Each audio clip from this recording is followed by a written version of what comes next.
Allez, c'est parti! Bienvenue sur la chaîne Akihabara42, je suis ravi de vous retrouver. On est déjà à la fin du mois de janvier et il est temps pour moi de faire part d'une pépite que j'ai trouvée à la fin du mois dernier. Très content après plus de 6 ans de recherche sur ce modèle précis. Mais avant de vous expliquer ce que j'ai trouvé, n'hésitez pas à liker la vidéo, abonnez-vous à la chaîne, commentez, partagez et on est parti. Du coup, ça fait 6 ans que j'étais à la recherche du Megazord de la saga Power Rangers Turbo. Robot qui date de 1996-1997 de mémoire, et qui actuellement est juste introuvable. D'une part parce qu'il est sold out depuis très longtemps, d'autre part parce que le trouver en très bon état, complet et en boîte version américaine, ça relève sincèrement du défi. Et le défi, on l'a relevé, on l'a réalisé un rêve, et on a fini par trouver cette belle pépite. Voilà, avec une boîte d'époque. Boîte d'époque, donc très très content parce que la boîte elle est pas mint, hein, mais elle est en très très bon état, donc très beau produit. Même au Japon, j'ai pas mis la main dessus, sauf en version japonaise, mais je la possède déjà et je dois tout prix la version américaine. Donc du coup, je l'ai enfin trouvé, payé pour une 150aine d'euros approximativement avec les frais de port et les frais de douane. J'ai eu un coup de chance. L'annonce a dû durer quoi, une dizaine de minutes. J'ai sauté dessus directement sans négocier le prix parce que là, il n'y a rien à négocier. Donc ça, c'est une pépite qui va rejoindre ma collection. Il nous manquera plus que 2 robots à trouver cette année et on aura fini notre full set personnalifié de Super Sentai et de Power Ranger. Le robot est donc composé de 5 véhicules comme vous le voyez au dos de la boîte. 5 véhicules qui roulent, qui se combinent pour former le fameux Megazord que vous connaissez toutes et tous. Saga qui dure depuis 30 ans. D'ailleurs, cette année, on va avoir la joie et le bonheur de retrouver une équipe d'origine assez modifiée pour les 30 ans dans un film ou épisode, on ne sait pas encore, assez spécial. Et on aura affaire à la saison 30 qui se nomme Cosmic Fury, adaptation pour les robots de la série Kyu Ranger, Super Sentai bien entendu, avec de nouveaux costumes, en espérant que la saga tienne la route, même si ça fait bien longtemps que j'ai arrêté de la visionner, par un gros manque de qualité au niveau de l'intrigue et scénaristique, qui pour moi sont complètement foirés. Voilà les amis, donc on va passer à la présentation 3D du robot. Donc bien entendu, ce n'est pas un robot qui est en vente chez Akihabara42, c'est un robot de ma collection personnelle. Voilà, j'ai bientôt fini de parler, donc on va se retrouver sur la présentation du robot. Très bientôt, d'autres robots en perspective sur la chaîne Akihabara42, car nous retournons au Japon, comme vous le savez, pour de nouvelles trouvailles. Et cette fois-ci, on va également faire un détour par la Thaïlande, et plus particulièrement par l'île de Koh Samui.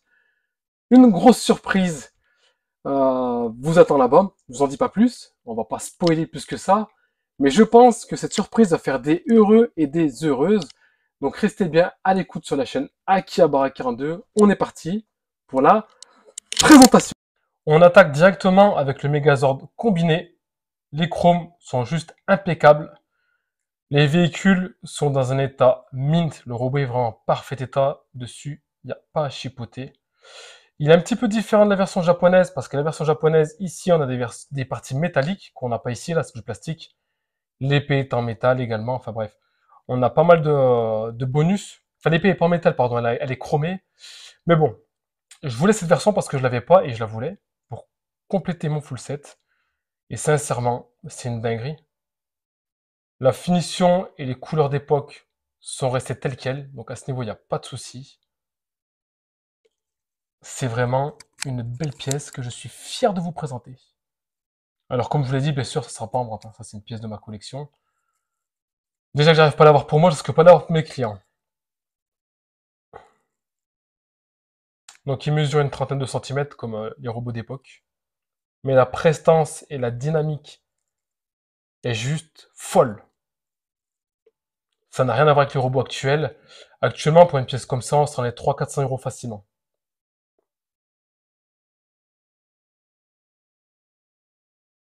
C'est une beauté sans précédent. Très fier et très ravi de le présenter. Alors effectivement, je préfère la version japonaise d'entrée de jeu. Mais pour ma collection, je le voulais, donc c'est chose faite. 6 ans de recherche. Alors pas tous les jours, je vous rassure, mais 6 ans quand même à regarder à droite et à gauche pour le trouver dans cet état, avec une boîte, dans un état très propre, impoli, impeccable, et une notice impeccable aussi. On débute les Zords avec le Zord jaune. Très sympa. Simple mais efficace. On enchaîne avec le Zord vert. Pareil, c'est simple. Il fait un peu plus cheap celui-ci, mais c'est efficace. Les chromes sont présents, les stickers sont nickel. Merci Bandai. Le Zord rose, alors lui par contre, pas nickel à 100% parce que les stickers sont en train de se tirer. Donc, je vais voir ce que je vais faire. Mais les couleurs sont bien présentes, c'est propre et efficace. Moi, ça me va très bien. La voiture de Tommy, le Zord de rouge du coup, très propre également, stickers impeccables, les roues nickel. Pareil, sur la version japonaise, les roues sont chromées, là non malheureusement.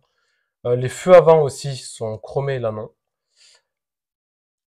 Après, petit bémol sur celui-ci, mais ça c'est d'époque, c'est qu'en fait, il y a deux rouges différents. On a un rouge bien plus sombre à l'avant et un rouge beaucoup plus clair à l'arrière.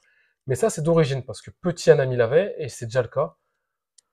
Donc là, satisfait aussi. Et enfin, on termine avec le Zord numéro 2 de Justin. Les chromes, le métal est en parfait état. Pareil, sur la version japonaise, à l'avant, ici et là, c'est du métal, là, c'est du PVC. Là, on parle d'objet de collection. Pourquoi? Parce qu'à l'époque, c'était un jouet qui était vendu 300 francs, malheureusement. Mes parents n'avaient pas les moyens. Du coup, il a fallu attendre 26 ans plus tard pour se le procurer à un prix assez élevé, mais bon, c'est la cote actuelle. Les amis, j'espère que ma vidéo vous a plu. Je vous retrouve très bientôt pour d'autres vidéos concernant les robots. Prenez soin de vous, à très bientôt sur la chaîne Akihabara 42.